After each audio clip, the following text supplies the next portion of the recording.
தட்சிணாமூர்த்தி அவரோட சிறப்பு என்ன அப்படின்னா எல்லா கோவிலும் முதல்ல தட்சிணாமூர்த்தி எப்படி இருப்பார்? 4 வேதங்களோட 4 தனதா ரிஷிகளோட தென் திசையனை பார்த்துட்டு அப்படி கைலாயத்தை நோக்கிட்டு பார்த்துட்டு வேதங்களை தனதாதிசிகளுக்கு போதனம் என்ற மாதிரி ஞான தட்சிணாமூர்த்தியாக குருஸ்தானத்துல உட்கார்ந்து போதனம் பண்ணக்கூடிய தட்சிணாமூர்த்தியாக தட்சண அயனமூர்த்தின்னு பேர். அதனால அயன திசையை பார்த்துட்டு உட்கார்ந்துருக்கார். அவர் அப்படிதான் எல்லா கோவிலையும் இருப்பார். கையில 4 வேதங்கள் இருக்கும், 4 திசைகள் இருப்பா, சாதுவா இருப்பார். அப்படிதான் எல்லா கோவிலும் இருக்கு. ஆனா நம்ம கோவில் அப்படி கிடையாது. தட்சிணாமூர்த்தி வித்தியாசமா இருப்பார். அப்படி என்ன வித்தியாசமா இருக்க அப்படின்னா அந்த யுகத்துல இந்த தட்சிணாமூர்த்தி அவதாரம் பண்ணியிருக்கார். அப்படி அந்த யுகத்துல என்ன நடந்தது? இந்த ஜலகாசுர வேதத்தை கலவாண்டு போய் மாத்தி மாத்தி எழுதிட்டு இருக்கானே. அப்ப லோகத்துல பிறந்த குழந்தைகளா பூத குழந்தைகளா அசுர குழந்தைகளா பிறக்கிறது. அப்ப அந்த அசுர குழந்தைகள் பூத குழந்தைகள் நல்ல குழந்தைகளா மாத்தணுமே அப்படின்னா அந்த பொறுப்பு தட்சிணாமூர்த்தி வந்தது. அத்தனை அசுர குழந்தைகளும் பூத குழந்தைகளும் இந்த இடத்துல உட்கார வச்சுட்டாரு. இவரு கையில என்ன இல்லை இருக்காரு, கத்துக் கொடுக்க வேதம் இல்லை. ஏன்னா வேதத்தெல்லாம் களவாண்டு போயிட்டானே. பிரம்மாட்ட வேதம் இருந்தாலும் தட்சிணாமூர்த்தி கையில வேதம் இருக்கும். ஏன்னா தட்சிணாமூர்த்திக்கு யாரு குருன்னா பிரம்மா. பிரம்மாட்ட வேதங்கள் இருந்தாலும் ஒரு கையில தட்சிணாமூர்த்தி கையில வேதம் இருக்கும். பிரம்மா கையிலே வேதம் இல்லை, தொலைச்சு விட்டார். இப்ப தட்சிணாமூர்த்தி கையிலே வேதம் இல்லை. அப்ப அத்தனை அசுர குழந்தைகளும் அப்ப நேரத்துல என்ன பண்ற, அத்தனை அசுர குழந்தைகளும் கூட்டிட்டு வந்து உட்கார வச்சுண்டு தானே குருவா மாறிக்கிறார், தானே வேதமா மாறிக்கிறார். அத்தனை அசுர குழந்தைகளுக்கும் வேதங்களை கற்பிக்கிறான். அவெல்லாம் நல்ல குணத்தை கற்பிக்கிறான். அசுர குணத்தை எடுத்து அவளுக்கெல்லாம் நல்ல குணத்தை போதனை பண்ணி அவெல்லாம் வேத பண்டிதர்களா மாற்ற. அதனால அந்த ஊருக்கு பண்டாதவனைன்னு அழைக்கப்படுறது. என்ன காரணம்னா இந்த தட்சிணாமூர்த்தியை மெயின் பண்ணி தான் அந்த ஊருக்கு பண்டாதவன் என்ன அந்த கல்வெட்டுல சொல்லு. அந்த காலத்தோட பேர் என்ன, 1500 வருஷத்துக்கு முன்னாடி இந்த ஊரை என்ன அழைச்சாங்கன்னா பண்டித வத்தலச்சேரி. பண்டித வத்தலச்சேரி அப்படின்னா என்ன அர்த்தம்னா அந்த காலத்துல அசுரர்கள் குணத்துல இருந்த பூதங்கள் எல்லாம் அசுர குணத்துல இருந்த மனுஷார்கள்லாம் அவளெல்லாம் பண்டிதர்களா வேதத்தை கற்பித்து அவெல்லாம் பண்டிதர்களா மாத்திய ஸ்தலம் இது. அதனால வேத பண்டிதர்கள் எங்கிட்ட சொன்னாலும் வேத பண்டிதர்கள். அதனால இந்த ஊருக்கு பண்டித வத்தலச்சேரின்னு பேர் வந்தது. அது வரத்துக்கு யாரு காரணம்? அப்படி ஒரு ஞான உபதேசம் யாரு சொல்லி தந்தா? இது உள்ள தட்சிணாமூர்த்தி. அதனால இவங்களோட ரூபம் மட்டும் வேற எந்த கோவிலுமே இல்லாத ரூபம் என்ன இருக்குன்னா மேல பூத குழந்தைகள்லாம் இருக்கும், பூதங்கள்லாம் இருக்கும். வேற எந்த கோவிலும் பூதங்கள் இருக்க மாட்டான். தட்சிணாமூர்த்தி மட்டும்தான் இருப்பா, கீழே 4 திசைகள் இருப்பான். இந்த கோவில மட்டும்தான் மேல பூதங்கள்லாம் இருக்கும். நடுவில் தட்சிணாமூர்த்தி உட்கார்ந்துருப்பா கம்பீரமா. கீழே பாம்பெல்லாம் சுத்திட்டு இருக்கும், அவங்க காலு கடியில பாம்பெல்லாம் சுத்திட்டு இருக்கும். ஏன்னா பூதங்கள்லாம் உட்கார்ந்து கதை கேட்காது, மேல மேல ஏறிக்கும். அவர் சொல்றதை கேட்காது. அப்படி மேல மேல தட்சிணாமூர்த்தி மேலே ஏறிக்கிறது, அது மேல ஏறி ஏறி உட்கார்ந்துக்கிறது. அப்படி இருந்தும் ஞானத்தை உபதேசம் பண்ணியிருக்காரு ஞான தட்சிணாமூர்த்தி. அப்படிப்பட்ட ரூபம் போய் பார்த்து வேதம் இருக்காது கீழே. அப்படிப்பட்ட ஞான தட்சிணாமூர்த்தியா கணிதம் பண்ணிட்டு இருக்காரு. இதோட என்ன சிறப்புன்னா முருகனோட சிறப்பு. இங்க முருகனும் வித்தியாசமா தான் இருக்காரு, வேற எங்கேயுமே காண முடியாது. எப்படின்னா முதல்ல எல்லா கோயிலும் இப்படி இருக்க ஆறு முகத்தோட 12 திருக்கரத்தோட சூரபத்மனை வதம் செய்ய வருகா வருடம் திருச்செந்தூர்ல சுவாமி விஸ்வரூபமாக ஒரு தரிசனம் கொடுத்தார். அதுதான் ஆறுமுகம். ஆறுமுகமும் 12 கையும் இருக்கும். அந்த 12 கை எல்லா கோயிலும் அதே மாதிரி தான் வச்சிருப்பாங்க. 12 கை இருக்கா எல்லா கோயிலும் ஆறுமுகமும் 12 கை. ஆறுமுகம் இருக்கா ஆறுமுகம் 12 கையில என்னென்ன ஆயுதம் வச்சிருக்க அதே ஆயுதம் எல்லா கோயிலையும். ஆனா நம்ம கோவில்ல அந்த 12 கையில ஆயுதம் பிடிச்சுட்டு இருக்கா. அந்த திருச்செந்தூர்ல என்ன பிடிச்சுட்டு இருக்கா, முதல் கை சுத்தி பிடிச்சிருக்காரு, என்ன வச்சுட்டு இருக்காரு அங்க டமரூகம் ததசூலம் வச்சுட்டு இருக்க. அங்க உள்ள முருகன் அதேதான் எல்லா கோவிலும் உள்ள முருகனும் வச்சுட்டு இருக்க. ஆனா நம்ம கோவில்ல மட்டும் அது வச்சுக்கல, வேத விதமான வச்சுட்டு இருக்காரு. என்ன வச்சுட்டு இருக்காரு அப்படின்னா சங்கு சக்கரம் வச்சுட்டு. இந்த முருகனோட பேரு சங்கு சக்கர சுப்பிரமணியேஸ்வரர். அவதிகையில ஏன் சங்கு சக்கரம் போனது அப்படின்னா பெருமாள்கிட்ட தானே சங்கு சக்கரம் உள்ளது. இப்ப பெருமாளுக்கு என்ன ஆகிட்ட மீன் அவதாரம் எடுத்து கடலுக்கடியில போய் ஆகும். அவரோட வேலை என்ன, சங்கு சக்கரத்தை வச்சுட்டு லோகத்தை காட்டுறாரு. நம்ம ஒரு வேலைக்கு போகும்போது நம்மளோட வேலையை யார்ட்டாச்சும் கொடுத்துட்டு போகணும். நம்ம வேலை நிற்காம நடக்கணும். ஏன்னா அவரை காக்கிற வேலையில இருக்கா. அவர் கொஞ்ச நேரம் காக்காம விட்டாருன்னா அந்த நேரத்தில் லோகம் என்ன ஆகுறது. அவர் இப்ப மீன் அவதாரம் எடுத்து வேதங்கள் எல்லாம் காக்க போறாரு. அப்ப அந்த சங்கு சக்கரத்தை யார்ட்டாச்சும் பொறுப்பான உள்ள ஆள்கிட்ட கொடுத்துட்டு போகணுமே. அப்படி கொடுத்துட்டு போனாதானே அந்த வேலை நிற்காம நடக்கும் அப்படின்னு அண்ணா அழகா கதை சொல்லியிருப்பா. எடுத்தோடனே முதுகண்டை கொடுக்கல. ஏன்னா முதுகன் குழந்தையாச்சு, அவ்வளவு பெரிய பொறுப்பு குழந்தைகிட்ட கொடுக்க முடியுமா? முடியாது.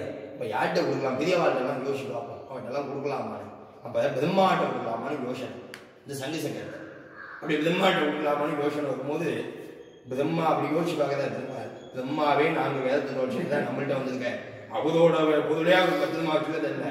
அப்போ எப்படி நம்மளோட பொருளை அவர் பத்திரமா வச்சுக்கணும்? நம்பிக்கை வரல. இதையும் தோச்சுட்டாருன்னா இதுக்கு நம்ம புதுசாக அவதாரம் எடுக்கணும்டா, அவர் மேலே நம்பிக்கை இல்லைடா அப்படின்னு அவர்கிட்ட கொடுக்கலையா? அப்போ சிவன்கிட்ட யோசிச்சுவாரு, சிவன்கிட்ட கொடுக்கலாமா? சிவன்கிட்ட கொடுத்தா அவரே கோபக்காரர், அவர் புஷுன்னு கோபம் தான் எதை அழிக்கணும்னு தெரியாமல் எல்லாத்தையும் அழிச்சு போடுவார். இதுவரை சங்கி சக்கரத்தையும் உடச்சு விட்டாருன்னா நமக்கு வேலையே இல்லாமல் இருந்தா, அவர் இதையும் அழிச்சு விட்டாருன்னா நமக்கு வேலை இல்லாமல் அவர்கிட்ட கொடுக்க பயம் வந்துருக்கு பெருமாளுக்கு. எங்க நம்மளுக்கும் வேலை இல்லாமல் போயிருமோ அப்படின்னு சொல்லிட்டு அண்ணாளுக்கு அதுக்காக சொல்லி சொல்லியிருக்காங்க, அங்கேயும் கொடுக்கல. அப்ப யோசிச்சு பார்க்கற வேற யாரு ஞானியா இருக்கா அவள்கிட்ட கொடுத்துட்டு போலாம். அப்பதான் முருக பெருமான் முந்திட்டாராம். ஏன்னா அவர் யோசிக்கிறத அடுத்த மைண்டிக்கோ இந்த மாம்பழக்கார மாரி பிள்ளையாரு சிவனேன்னு தானே உட்கார்ந்துருக்காரு, அவர்கிட்ட கொடுத்துட்டு போலாம் அப்படின்னு எங்க அண்ணாட்ட கொடுத்துருவாதோன்னு சொல்லிட்டு முருகன் முந்திட்டாராம். அப்படி முருகன் முந்திட்டு போய் நீங்க குடும்பமாமா நீங்க யாரையும் யோசிக்க வேண்டாம், நீங்க யாரையுமே உங்க மனசுல வச்சுக்க வேண்டாம், என்னட்டோ குடும்பம் நான் பார்த்துக்கிறேன், நீங்க வேதங்களை காக்க போகும்போது முருகன் தான் வழி அமைச்சு விட்டு. அந்த மகாபுராணத்துல சொல்றது முருகன் வழி அமைத்து வைத்தான். எங்க மச்சவதாரம் எடுக்க வச்சதே முருகன் தான். ஏன் அப்பதான் அவர் கையில இருந்து சங்கசகத்தை வாங்க முடியும்? கொஞ்ச நாள் நம்ம லோகத்தை ஆளுங்க. ஏன்னா இந்த சங்கீசகத்தை கொடுத்துட்டாரு தெரியுமா, சரிப்பா நீ வச்சுக்கோப்பா நான் வேதங்களை காக்க போறேன்னு கொடுத்துட்டு போயிட்டேன். அப்படி வாங்கி வச்சுட்டு சும்மா என்னடா இல்ல, தன்னோட விஸ்வரூபத்தை காமிச்சாதமா முருகன். 6 முகங்கள் 12 திருக்கரங்கள் ஒசத்தி பிடிச்சிருக்காங்க முதல்ல. எனக்கு தானே கிடைச்சிருக்கு சங்கி சக்கரம் அப்படின்னு இப்படி ஒசத்தி பிடிச்சிட்டு அப்படியே விஸ்வரூபமாக எழுந்து நின்றாராமா முருகன். அதுக்கு முன்னாடி அப்படியே 3 கோடி தேவர்களும் ஒரு கோஷம் இருக்கு. அதுக்கு முன்னாடி எல்லாம் என்ன கோஷம் இடுவா? வெறும் முருகா முருகா முருகா முருகா முருகா முருகா முருகா முருகா முருகா முருகான்னு தான் கோஷம் இருப்பான். அந்த சங்கு சக்கரத்தை கையில பார்க்கவோ அத்தனை ஞானிகளோ ரிஷிகளோ 33 கோடி தேவர்களோ முருகப்பெருமானே முருகப்பெருமானே முருகப்பெருமானேன்னு ஒரு கோஷம் இடும். அதனால திருப்புகள் எல்லாம் முடியும் போது பெருமானே பெருமானே பெருமானேன்னு முடியும். அப்ப அந்த பெருமானேன்னு வரதுக்கு என்ன காரணம்? பெருமாள் கையால சவிசகத்தை நீ வாங்கி வச்சுட்டு அந்த பெருமாளோட ஸ்வரூபத்தையும் உன் தரிசனத்துல நான் கண்டையானே பெருமாளோட திவ்ய நாமமும் உங்க முருகனுக்கு கிடைச்சது. அதனாலதான் இங்க உள்ள முருகன் சங்கசக்கத்தோட இருக்க. முருகப்பெருமானேன்னு பேர் வர்றதுக்கு காரணமானவர் முருகன். இதை 3 நிலையும் முருகன் தான் செஞ்சிருக்காங்க, அதை யாருமே செய்யல. முதல்ல பிரம்மாவை கணவத்தை மறைக்க செய்தா, தலையில கொட்டுவாங்கன்னா கொஞ்ச நாள் சிறையில் அடைச்ச, எல்லா பாட்டிலுமே வரும், கொஞ்ச நாள் சிறையில் அடைச்சா படைக்கிற வேலையே முருகன் கொஞ்ச நாள் பார்த்துட்டார். அப்ப 2வது நிலை சுவாமி மேல சிவபெருமானையே ஆசானாக கொண்டு நீ கொஞ்ச நாள் எனக்கு கீழே இருப்பா, நான் உன் வேலையை நான் பார்த்துக்கிறேன், நான் சொல்றது நீ கொஞ்ச நாள் கேளுன்னு அப்பாவே குரு உபதேசம் பண்ண முருகன் எங்க பக்கத்திலே சுவாமி மலை. இந்த 3வது நிலையும் நம்ம செஞ்சே ஆகணும்டா, பெருமாளோட வேலையை நம்ம பார்த்தே ஆகணும்டான்னு பெருமாளை விடாம அவர் பெருமாளை மச்சவதாரம் எடுக்க வச்சதே முருகன், வேதங்களை திருட வச்சதே முருகன் தான். அப்படி திருநாரையா ஒரு மச்சவதாரம் இருப்பார், அந்த நேரத்துல தான் விட்டு வந்து வாங்க முடியும்னு அந்த நேரத்துல வாங்கி கொஞ்ச லோகத்தையும் ஆண்டிருக்காதாமா முருகன். அப்படி 3 நிலையும் முழுமையா செஞ்சதுனால நமக்கு தமிழ் கடவுளா என்னைக்கு அழியாத முக்கியா தமிழாக இருக்கிறது முருகபெருமான் தான். மற்ற யாரையுமே தமிழ் கடவுள் முருகன் தான் சொல்லுவாங்க. ஏன்னா 3 வேளையிலுமே யார் முழுமையா செஞ்சிருக்காங்க முருகன். சிவன் அழிக்கிற வழியை தானே பார்த்தார், பிரம்மா அடைக்கிற வழியை தானே பார்த்தார், மகாவிஷ்ணு காக்கிற வழியை தானே பார்த்தார். இந்த 3 மூர்த்தியோட முழு மூர்த்தியாக இருக்கக்கூடியது முருகமூர்த்தி தான். அப்படி உள்ள முருகன் பெருமானோட சன்னதி 3வது நிலை பண்ணிடணும் நமக்கு. அதனால சன்னிசக்கரம் அப்படிப்பட்ட புராணம் இருந்தது. எங்கேயுமே லிங்கோத்பவம் உண்டு, எல்லா கோயிலுமே லிங்கோத்பவம், நம்ம கோயில லிங்கோத்பவம் கிடையாது. ஏன் லிங்கோத்பவம் கிடையாதுன்னா எங்கேயுமே சிவபெருமான் உள்ள லிங்க திருமேனியும் பிரகாத மூர்த்தியில லிங்கோத்பவதாக லிங்கத்தை வெடிச்சு விஸ்வரூபமாக தரிசனம் கொடுப்பார். லிங்கத்தை புலந்து தரிசனம் கொடுப்பார். லிங்கத்தை வெடிச்சு சுவாமி நான் விஸ்வரூபமாக இருக்கேன்டா அப்படின்னு. ஆனா இங்க யாரு விஸ்வரூபத்துக்காண்டி பூஜை பண்ற? பெருமாள் தானே. அப்படி இங்க லிங்கோத்பவம் இல்லாம மகாவிஷ்ணுவே கோஷத்துல வச்சது, அதுதான் விசேஷமே. இங்க பின்னாடி பார்த்தோம்னா லிங்கோத்பவம் கிடையாது, மகாவிஷ்ணு இருப்பார், சங்கு சக்கரத்தோட மகாவிஷ்ணு இருப்பார், அதுக்கு நேரம் முருகப்பெருமான் இருப்பார். அதுதான் நீ எப்படி லோகத்தை ஆளுங்கிறத நான் பார்த்துட்டு இருக்கேன் ஐயா, நீ லோகத்தை ஆளையான்னு அப்படி மாமா மாப்பிள்ளைய சொல்ற மாரி சொல்லிட்டு இருக்காங்க.